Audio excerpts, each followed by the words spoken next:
Hello my dear students, कैसे हो आप सब। Your warm welcome to the second session on decision making. और यहाँ पे भी we'll be discussing a few questions that have appeared in past years in that as we discuss in the session one कि हमें क्या करना है। We have to follow a professional approach, a logical approach in all the questions. कोई bias नहीं होना चाहिए किसी भी तरह का, नथिंग इमोशनल बायस नहीं होना चाहिए। पर्सनल लेवल पे नहीं सोचना है, ठीक है। एज ऑर्गेनाइजेशनल मैनेजर सोचना है, या फिर जो भी हमें कंडीशनल, जो भी हमें रोल गिवन होगा क्वेश्चन में, और whatever role is given, because हर एक क्वेश्चन में एक केस होगा और उसके हिसाब से हमें रोल गिवन होगा। उस रोल में अपने आप को फिट करके सोचना है, हर एक स्टेक होल्डर के बारे में सोचना है। There can be many stakeholders in a situation, तो हर एक के बारे में सोचना है, कौन कौन से स्टेक होल्डर हैं उनको आइडेंटिफाई करना है। और every single word is very important. जो भी हमें केस में क्वेश्चन में लिखा हुआ है दैट इज़ इंपॉर्टेंट।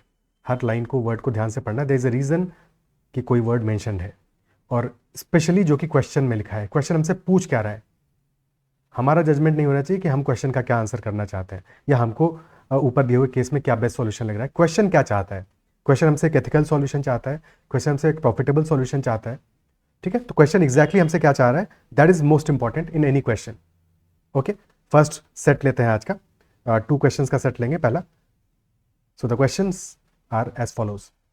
सबसे पहले वीडियो को पॉज करके खुद से पढ़ना है प्रॉपरली, और क्वेश्चन को खुद से सॉल्व करने की कोशिश करनी है। उसके बाद में ही हर एक क्वेश्चन में यही करना है, उसके बाद ही सॉल्यूशन देखना है, ठीक है। और जैसे आप बार बार लगातार हर एक सेशन में, हर केस में ऐसा करते जाओगे तो धीरे धीरे आपका डिसीजन मेकिंग इंप्रूव होगा, ठीक है। बिकॉज कोई सेट रूल तो है नहीं यहाँ पे, तो हमें धीरे धीरे सब्जेक्टिविटी जो है उसको एलिमिनेट करना है। हर एक ऑप्शन में भी, ऑप्शंस में भी यही ध्यान रखना है कि ऑप्शंस में हमें एलिमिनेट करना है, बेस्ट ऑप्शन को चूज नहीं करना है, रॉन्ग ऑप्शंस को हटाना है। और जब रॉन्ग ऑप्शंस को हटा देंगे तो जो बचेगा वो बेस्ट ऑप्शन होगा, ठीक है। जैसे एक मूर्तिकार मूर्ति बनाता है ना, जो अननेसेसरी पार्ट होता है उसको हटाता है, सिमिलरली हम लोग यहाँ पे करेंगे। तो स्टेटमेंट कह रहा है हमारा, 3 persons A B and C lived on an island hill. A B और सी एक आइलैंड हिल पे रह रहे हैं, ओके। और वहां पे A lived on the top of the island hill, A top पे रह रहा है। Then B occupied the middle portion of the hill, तो मिडिल में कहीं पे बी रह रहा है। And C occupied the bottom of the hill, fine. The question is saying top of the hill received good rainfall. बारिश होगी, top पे सबसे ज्यादा होगी, तो जाहिर सी बात है कि जो बादल आएंगे, गरजेंगे, बरसेंगे, वो सारा की सारा बारिश टॉप पे देंगे। The main source of water in the hill, so main source of water in the hill is basically more in the control of A, क्योंकि सारा बारिश वहीं पे हो रहा है, फिर वहां से ही धीरे धीरे नीचे परकोलेट होकर जाता होगा। दो this portion of the hill had few trees, तो थोड़े ट्रीज भी हैं यहाँ पे, फ्यू ट्रीज, ठीक है। The middle of the hill however was lush with trees offering timber, तो मिडिल में ट्रीज ज्यादा है, मोर नंबर ऑफ ट्रीज, और टिम्बर मिल रहा है उससे, विच कैन बी प्रोडक्टिव, जिसका यूज कर सकते हैं। The bottom of the hill had a good amount of stones and sand, bottom में है स्टोन्स एंड सैंड। तो बेसिकली रिसोर्सेज 3 है हमारे पास, यहाँ पे दिख रहे हैं। एक तो रेनफॉल हो गया, वाटर हो गया, water is important resource. Second है टिम्बर, जो कि ज्यादा बी के कंट्रोल में है। और थर्ड है स्टोन्स एंड सैंड, जो कि ज्यादा सी के कंट्रोल में है। Now the statement is saying A, B and C assessed their wealth in terms of ownership of timber, water and stones and sand. Okay, available in the island hill only. यानी इसके बाहर जो कुछ भी है उससे कोई मतलब नहीं है, जो सारा इनका वेल्थ है उसका कैलकुलेशन ये करते हैं जो आइलैंड हिल पे जितना इनको अवेलेबल है, वाटर जो अवेलेबल है, जो टिम्बर अवेलेबल है, जो स्टोन और सैंड अवेलेबल है। Clear? During heavy rains stones and sand from the top and middle portion of the hill rolled over to the bottom. जब ज्यादा बारिश होगी तो क्या होगा कि जो भी स्टोन्स और सैंड है वो ऊपर से नीचे आएगा, ए के पोर्शन से भी आएगा, बी के पोर्शन से भी आएगा, बिकॉज ए के पोर्शन पे सबसे हैवी रेनफॉल होगा, वहां से भी आएंगे रोल डाउन होके, और बी के पोर्शन से भी रोल डाउन होंगे। When the rains stopped, both A and B claimed that some stones rolled down from their lands to the land occupied by C. They wanted the stones back. But C ने argument क्या किया? C argued that rolling down of stones is a natural process. So that is a fact. Rolling down of stones is a natural process. Nothing wrong with that. But the problem is that rolling down of stones does not mean transfer of ownership. इसका ये मतलब थोड़ी हुआ कि भाई stones नीचे आ गया तो मतलब तुम्हारे हो गए। Is it so? That is why A और बी को इशू है, ए और बी चाहते हैं कि वो अपने स्टोन्स को क्लेम कर पाए। क्लियर है? Now the question is saying all three approached a wise man for the settlement of the ownership dispute, which of the following is the best option available for the wise man. Video को pause करके अभी तक आपने options के बारे में नहीं सोचा है तो एक बार सोचो कि which will be the best option available as per you the wise man. Okay, and do not think otherwise. चलो ऑप्शंस पे चलते हैं। सो ऑप्शंस हमें गिवन है। ऑप्शन ए कह रहा है award ownership of stones to A. Ownership का इशू है, और किसका ओनरशिप का इशू है? स्टोन का ओनरशिप का इशू है, बिकॉज स्टोन्स नीचे आए हैं। तो सबसे पहले प्रॉब्लम समझना जरूरी है। प्रॉब्लम है क्या है हमारा? ए और बी को चाहिए अपने स्टोन वापस, और सी दे नहीं रहा। सी कह रहा है भैया नेचुरली आए हैं, हमारे हो गए। ठीक है, तो सी कह रहा है हमारी ओनरशिप हो गई इन पे, और ए और बी को वापस चाहिए। तो यानी कि मेन कंसर्न हमारा स्टोन का है। अब यहाँ पे वाइजमैन क्या बोल रहा है? वाइजमैन नहीं बोल रहा है, पहला ऑप्शन कह रहा है award ownership of stones to A. Problem क्या है इसमें? पहली चीज तो ये है कि स्टोन्स ए के भी गिरे हैं, ए वाले भी स्टोन्स रोल डाउन हुए हैं और बी वाले भी स्टोन्स रोल डाउन हुए हैं। अब अगर हम पहला ऑप्शन चूज करते हैं तो ये तो बहुत बड़ी नाइंसाफी हो जाएगी। Isn't it so? ठीक है, फिर दूसरी बात ये है कि स्टोन्स तो नीचे मेनली जो मैक्सिमम स्टोन्स है वो तो स्टोन्स और सैंड सी के पास है, सी के कंट्रोल में है। तो यानी कि यहाँ पे ये कहीं मेंशन नहीं है कि उन स्टोन्स की ओनरशिप की बात कर रहा हो जो कि ऊपर से रोल डाउन हुए हैं। और अगर उनके बारे में बात कर रहा होता तब भी ये अनफेयर होता, बिकॉज बी के स्टोन्स भी ए को क्यों दे दिए जाए। तो ये in any case unfair option है, can not be the solution. Option B कह रहा है permit A to build a dam so that B and C are deprived of water. बात किसकी कर रहा है? वाटर की। किसकी बात नहीं कर रहा है? स्टोन्स की। भाई प्रॉब्लम स्टोन्स का है, ओनरशिप का डिस्प्यूट स्टोन्स का है। स्टोन्स कहाँ है भाई? सॉल्यूशन कहाँ है? कहाँ है सॉल्यूशन? नहीं है। तो this is obviously not solution, completely irrelevant, because stones का ओनरशिप का डिस्प्यूट है और ये वाटर के बारे में बात कर रहा है। उसमें भी क्या कह रहा है कि एक डैम बना लो। ए के लिए कह रहा है कि A should build a dam such that B and C are deprived of water. यानी कि एक प्रॉब्लम तो ऑलरेडी है, ओनरशिप का डिस्प्यूट है स्टोन्स का, एक और नया प्रॉब्लम क्रिएट कर दो। Will that be a solution? Definitely not. Option B absolutely absurd answer, बकवास answer. Option C award ownership of stones to C as stones rolled down naturally. ठीक है, यानी कि सारे के सारे जो स्टोन्स हैं उनका ओनरशिप सी को अवॉर्ड कर दो, because stones naturally roll down हुए हैं। ठीक है, ओके, इसको होल्ड पे रखते हैं। Not the right option, but still इसको होल्ड पे रखते हैं, वे इन करेंगे अभी बाकी ऑप्शंस के साथ में। ऑप्शन डी कह रहा है award equal rights to all three over all the resources.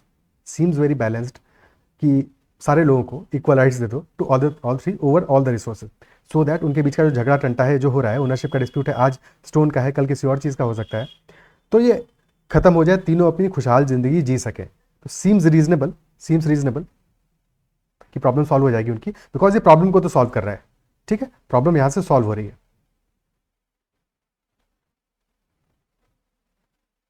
Option E award A ownership of water and C ownership of stones.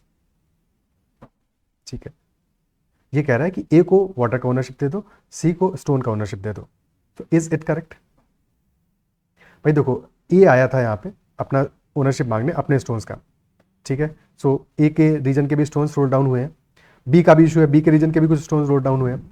अब अगर एक्सक्लूसिव ओनरशिप दे दिया कि ए को ओनरशिप दे दिया वाटर का पूरा, सी को ओनरशिप दिया स्टोन्स का पूरा, यानी सारे स्टोन्स सी के हो गए, सारा वाटर ए का हो गया, तो अब बी और सी के लिए कितना बड़ा प्रॉब्लम हो जाएगा। आई मीन बी के लिए कितना बड़ा इशू हो जाएगा।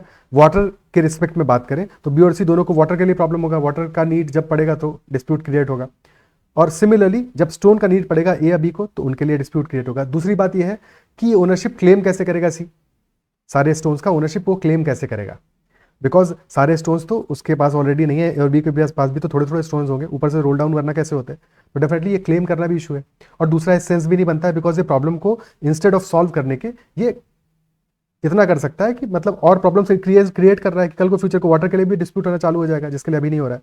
ठीक है, सो ये भी हमारी प्रॉब्लम को सॉल्व नहीं कर रहा है। हमारे लिए इंपॉर्टेंट क्या है कि जो भी ऑप्शन हम चूज करें वो प्रॉब्लम को सॉल्व करे, यानी कि स्टोन ओनरशिप के प्रॉब्लम को सॉल्व करे। ऑप्शन सी पे चलते हैं। ऑप्शन सी कह रहा है award ownership of stones to C as stones roll down naturally. ठीक है, तो क्या इससे हमारी प्रॉब्लम सॉल्व हो रही है? क्योंकि यही तो इशू है, यही तो प्रॉब्लम है एग्जैक्टली। तो ये तो प्रॉब्लम को दोबारा से रीइंस्टेट कर रहा है, सॉल्व थोड़ी कर रहा है। तो this is also not solving the problem. The only option that is solving the problem is option D, hence that will be our answer. Clear है? ठीक है, option A is unfair, option E is unfair, C obviously वो तो unfair है ही, उसी के लिए तो डिस्प्यूट ही हुआ है। Option D is the only possible answer. Clear है? ओके, नेक्स्ट क्वेश्चन पे चलते हैं। अगला क्वेश्चन है 6 months later the three realise, same question है, पिछला वाला क्वेश्चन है, सारी इन्फॉर्मेशन यही है, बस इसके आगे का है, आगे कहानी है कि एक बार ये सब हो गया, डिसीजन हो गया, उसके बाद में 6 months later the three realise that the solutions offered by the wise man in the previous question was not working to the satisfaction of all. मजा नहीं आ रहा उनको, समझ में नहीं आ रहा कि ये सॉल्यूशन सही नहीं है, because it did not help them find the appropriate value of resources, क्योंकि अब सबके पास बराबर रिसोर्स हो गए, तब उनको लग रहा है कि अप्रोप्रिएट वैल्यू नहीं मिल रहा उनको रिसोर्सेज का, तो उन्होंने क्या किया, therefore they reverted to status quo आंटे।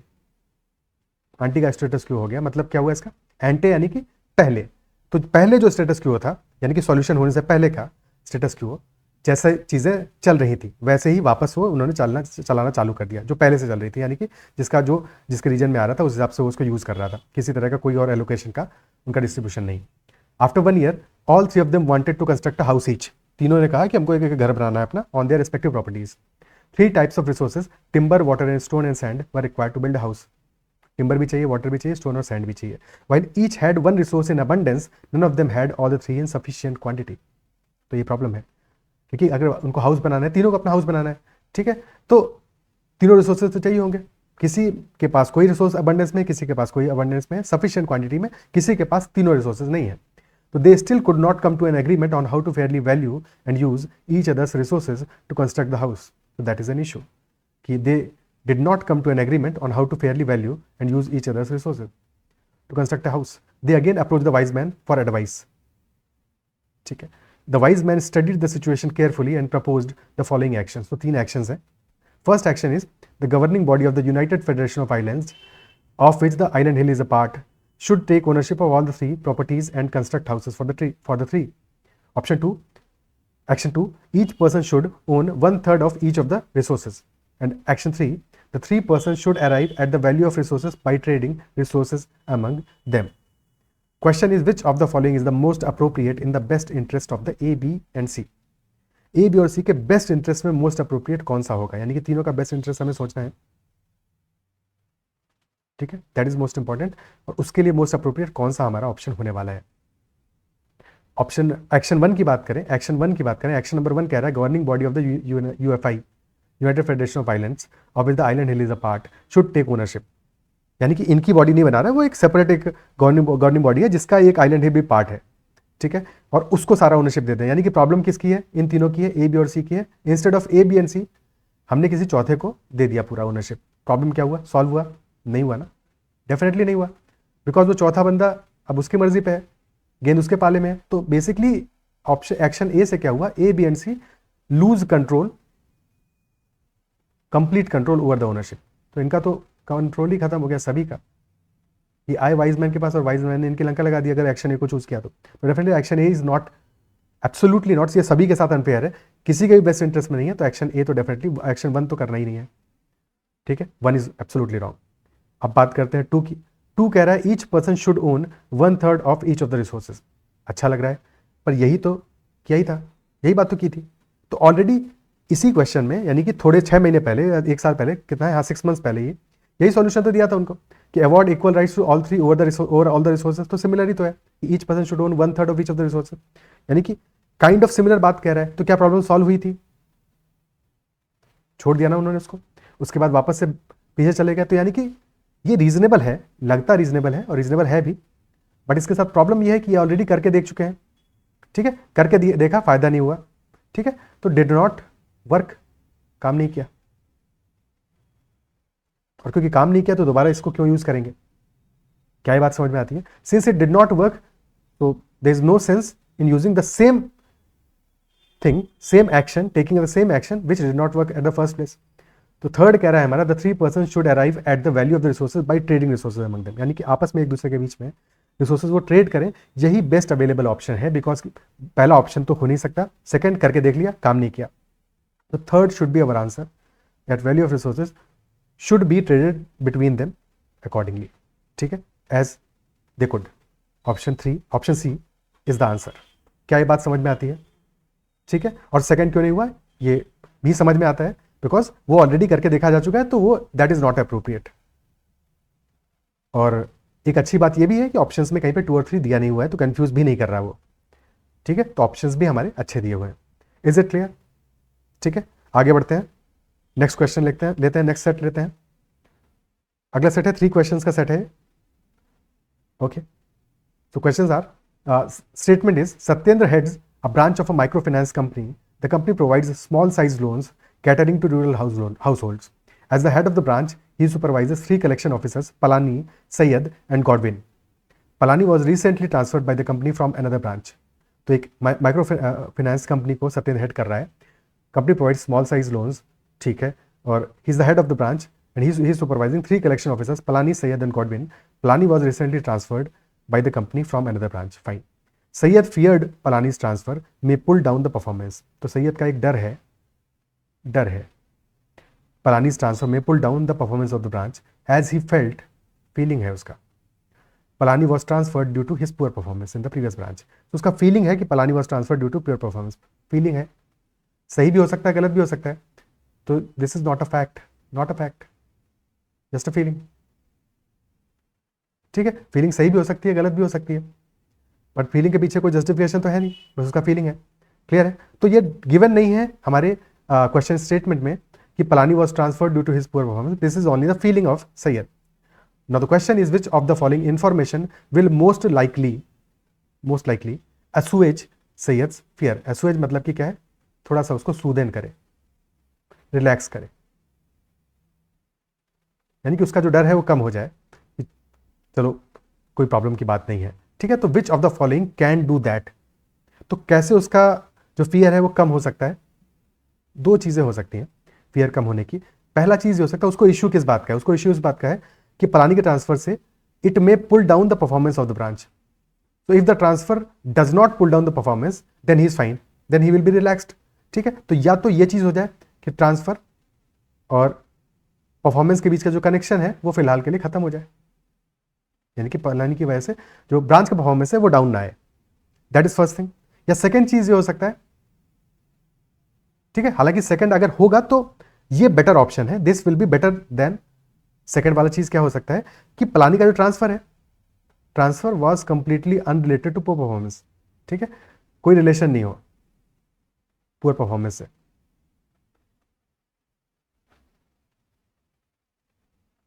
Which implies transfer is due to some other reason. ऐसा हो सकता है. ठीक है, सो लेट अस सी कि ऑप्शंस हमें क्या दिए हुए हैं, उन ऑप्शंस के हिसाब से वेन करेंगे. पर ये 2-4 चीजें जो हम पहले से सोच सकते हैं कि क्या क्या ऑप्शंस हो सकते हैं जिसपे कि उसका जो फियर है वो कम होगा. ठीक है, ऑप्शन ए कह रहा है in the past 12 years as the head of the branch Satyendra has exceeded target every time.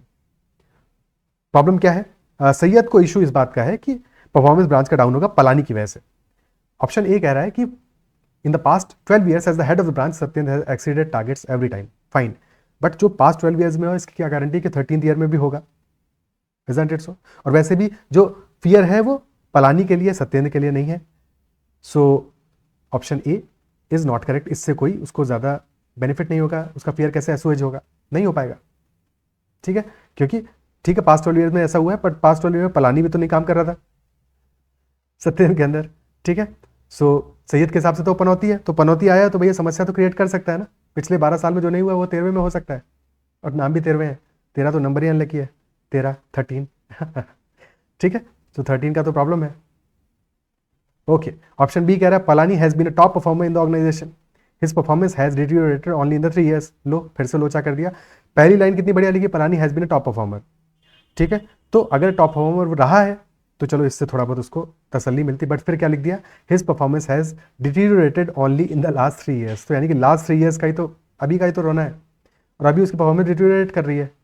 तो ये तो समस्या है बाबा, यही तो प्रॉब्लम है, तो डर बढ़ा देगा उसका. हाँ, वो तो बोलेगा मेरे को ऐसे धक धक हो रेला है, तो ये तो और डर बढ़ाने वाला है बात है, उसका फियर कम नहीं होगा इससे. तो option B is definitely not the answer. Option C, the branch performance has been good for the past 10 years. Syed has joined the organisation 3 years back. तो ब्रांच का परफॉर्मेंस अच्छा रहा है पिछले 10 सालों से, सैयद ने 3 साल पहले ज्वाइन किया. मतलब क्या है इसका, कहना क्या चाहते हो भाई, हमें ये चाहिए यहाँ पे कि पलानी वाला प्रॉब्लम सॉल्व हो, उसकी वजह से डर खत्म हो. ये बात कर रहा है ब्रांच की परफॉर्मेंस का 10 साल से अच्छा है, सैयद ने 3 साल पहले ज्वाइन किया है, पलानी आया भाई अभी, उसके बारे में बात करो. Not relevant, irrelevant option. ठीक है, मैं थोड़ा सा मजाक में चीजें बोल रहा हूँ, बट सीरियसली इस बात को समझो कि ये लॉजिक क्या है इसके पीछे का. ठीक है, कि this is not relevant option. Clear है. because it is not talking about Palani's performance, so not relevant. Option D, when Sayyed joined as a fresher in the branch, others in the branch had feared that he might bring down the performance of the branch. तो एक example दे रहा है कि when Sayyed joined, तब बाकी लोगों को भी ऐसा लगा था, ठीक है, बट इससे उसका डर कैसे कम होगा? भाई सैयद अपने बारे में तो यही सोचता होगा ना कि भैया अपन तो एकदम रपचिक आदमी है, ठीक है ना, अपने अंदर कोई इशू थोड़ी है, हमारी वजह से किसी को डर लगा हो तो लगाओ, हम तो पता है क्या है, हम तो शेर है, बट पलानी तो शेर नहीं है ना, उसकी वजह से डर लग सकता है सैयद को। तो this is not justification, because Syed का डर इससे कम नहीं होगा, ठीक है, हमें सैयद का डर कम करना है। तो this is not going in that direction, this is not talking about Palani और something good that Palani has done, not talking about it, या फिर something that Palani has done and that is not relevant, यानी कि परफॉर्मेंस नया branch का खराब हो। Option E के बारे में बात करते हैं। Option E saying while calculating the branch performance the branch head has the choice to exclude new joinees performance. Now this is something, when calculating the branch performance the branch head has the choice, तो एक choice available है to exclude new joinees performance, यानी कि जो new joinee कौन है? पलानी है, लिखा न्यू ज्वाइनी है लेकिन बात पलानी की हो रही है, ठीक है, तो ये चीज़ ध्यान देनी है, पलानी के बारे में बात हो रहा है, यानी कि पलानी की परफॉर्मेंस अगर खराब भी रहती है तो branch head has a choice to exclude that performance, which implies कि branch performance won't be down. अगर उसकी परफॉर्मेंस एक्सक्लूड कर दोगे तो उसकी वजह से डाउन नहीं होगी, won't be down. So only this option, option E gives a perfect reason to Syed कि भैया डरने की कोई बात नहीं है, अगर पलानी अच्छा परफॉर्म नहीं करेगा तो उसकी परफॉर्मेंस को ब्रांच हेड एक्सक्लूड कर सकता है, दैट इज पॉसिबल, तो तुम्हारा ब्रांच का परफॉर्मेंस मस्त रहेगा एकदम। Option E is the correct answer in this case, definitely clear है, ठीक है। So A B C D not possible, not relevant, ठीक है, और रीजनिंग हमने सबका देख लिया। नेक्स्ट क्वेश्चन पे चलते हैं। अब इसी सेट का, इसी इंफॉर्मेशन पे थोड़ा इंफॉर्मेशन बदलेगा आगे। अगला क्वेश्चन, सो इनिशियल इंफॉर्मेशन वही है, 3 पर्सन है, 3 कलेक्शन ऑफिसर्स है, उनका एक सुपरवाइजर है, उनको सुपरवाइज करने वाला एक हेड है सत्येंद्र, ठीक है। 3 months later Palani submitted local travel bills to Satyendra for reimbursement and Satyendra realised that the bill amount was 30% higher than expected, 30% higher amount था बिल का। तो 3 months लेटर पलानी ने लोकल ट्रैवल के बिल सबमिट किए हैं रिइंबर्समेंट के लिए and bill amount is 30% higher. Now the question is saying, very important, question क्या कह रहा है, that is most important, question कह रहा है which of the following options if true will enable Satyendra take a decision that shall set a precedent which is least likely to be misused। तो हमें कौन सा ऑप्शन चूज करना है which is least likely to be misused। हुआ क्या है, fact क्या है, फैक्ट इज दैट जो लोकल ट्रैवल बिल है, लेट अस से LTV लिख दिया उनको, तो लोकल ट्रैवल बिल जो है that are 30% higher, okay, so there might be some reasoning behind that obviously. तो हमें ये देखना है कि which of the following options if correct will enable Satyendra take a decision that shall set a precedent which is least likely to be misused, यानी कि कौन सा ऐसा केस बने जिसमें कि मिसयूज सबसे कम हो सके, ठीक है। Option A is saying Palani being new to the area uses auto rickshaws which are more expensive than personal motorcycles used by other collection officers. So this is giving justification कि why this might have happened, because Palani नया है, new to the job, new to the area, so he is using auto rickshaw which are more expensive as compared to personal motorcycles which are used by other collection officers। तो there is justification कि ये bill higher आया क्यों है, ठीक है, clear है। अभी आगे बात करेंगे कि इसको मिसयूज कर सकते हैं नहीं कर सकते, पहले बाकी ऑप्शंस को भी इन कर लें। Option B saying unlike his colleagues Palani's house has very poor public transport connectivity, this is a fact, ठीक है, फैक्ट की तरह इसको प्रेजेंट किया गया है, बट क्या इसका मिसयूज नहीं हो सकता? थिंक अबाउट इट कि आज पलानी का हाउस है कि जहां पे कि there is very poor public transport connectivity, कल को किसी और कलीग का हाउस होगा, बेसिकली कल को कोई और इस बात का, इस वजह का मिसयूज करेगा। अगर आज इस वजह से सत्येंद्र ने डिसीजन लिया तो डेफिनेटली कल को कोई और होगा, वो बोलेगा कि हमारे यहाँ पे भी यही प्रॉब्लम है तो इसलिए हमारा बिल भी हाई है, तो this has a scope of misuse, और कोई भी इसको मिसयूज कर सकता है, any employee can misuse it. Option C unlike his colleagues Palani's sales territory has a powerful competitor, again scope of misuse, same logic. Any of Palani's colleagues यानी कि Syed and Goodwin, और कल को कोई और नया भी आएगा तो they can also misuse it, तो there is a scope of misuse, again option D. Unlike his colleagues Palani's customers can meet him only during weekends, बाकियों का बहाना भी बन सकता है, they can also misuse it. तो पॉसिबिलिटी ऑफ मिसयूज तो बी में भी है, सी में भी है, डी में भी है। Option E saying unlike his colleagues Palani has to visit customers repeatedly as they require additional persuasion, same logic. So B C D and E all can be misused, कम ज्यादा हो सकता है but they can be misused, ठीक है, कम ज्यादा हो सकता है, और any employee can misuse it. Option A क्या कह रहा है, Palani being new to the area usage auto rickshaws, यानी कि पलानी नया है, न्यू एम्प्लॉई है, that is why his local travel bills are that much high. पर एक बार वो पुराना हो जाएगा, ठीक है, एक बार पुराना हो जाएगा, सो ये चीज ऐसे रिपीट नहीं होगा। दैट इंप्लाइज कि ऑप्शन ए ऐसा नहीं है कि इसको मिसयूज नहीं किया जा सकता, but only a new employ can misuse it.